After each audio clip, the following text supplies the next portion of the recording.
সঙ্গীত শিল্পী প্রতুল মুখোপাধ্যায় প্রয়াত। দীর্ঘদিন ধরে অসুস্থ ছিলেন শিল্পী। অসুস্থ শিল্পী ভর্তি ছিলেন এসএসকেএমে।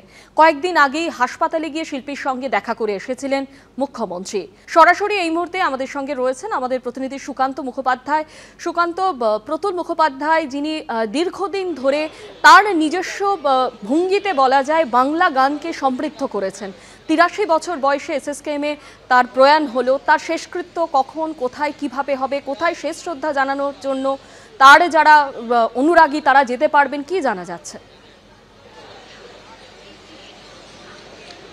দেখো, এখনো পর্যন্ত কিন্তু স্পষ্টভাবে কি পরিকল্পনা রয়েছে, তার দেহ কি রবীন্দ্র সদনে নিয়ে যাওয়া হবে নাকি তার আগে বাড়িতে নিয়ে যাওয়া হবে সেই সম্পর্কে এখনো পর্যন্ত কোনো পরিকল্পনা জানানো হয়নি। তবে ইতিমধ্যে সরকারি প্রতিনিধি হিসেবে অরূপ বিশ্বাস, ইন্দ্রনীল সেন এবং কিছুক্ষণ আগে দোলা সেন এসেছেন এবং স্বাভাবিকভাবে তারা ওপরে গিয়েছেন, তারা পরিবারের সাথে কথা বলছেন এবং তারা নিচে আসার পরই কি করা হবে, কোথায় শিল্পীর দেহ নিয়ে যাওয়া হবে, কোথায় তা অনুরাগীদের জন্য কোথায় শায়িত রাখা হবে, কোথায় তারা গিয়ে শ্রদ্ধা জ্ঞাপন করতে পারবেন, এই গোটা পরিকল্পনা কি থাকবে সবটাই পরিবারের সাথে কথা বলার পরই তারা কিন্তু জানাবেন।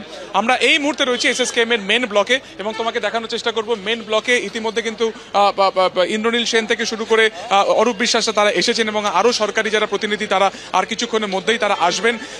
হাসপাতালে দীর্ঘদিন থেকে তিনি ভর্তি ছিলেন প্রতুল মুখোপাধ্যায় শিল্পী। জানুয়ারি মাসের তৃতীয় সপ্তাহ থেকে তিনি ভর্তি ছিলেন এবং আমরা জানি যে তিনি আজকে শেষকৃত্য তার মৃত্যু আজকে হয়েছে।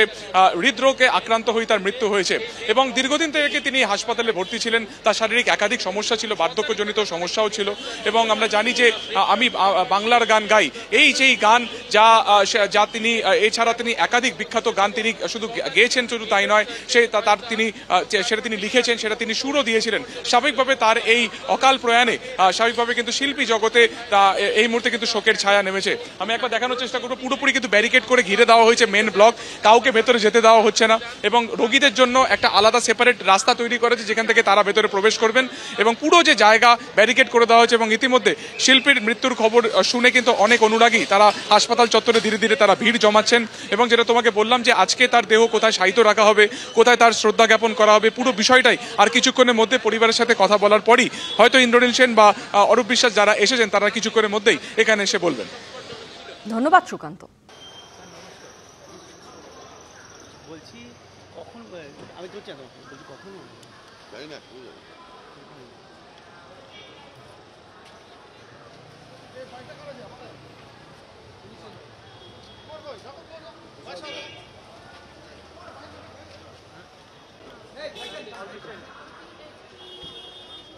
আসতে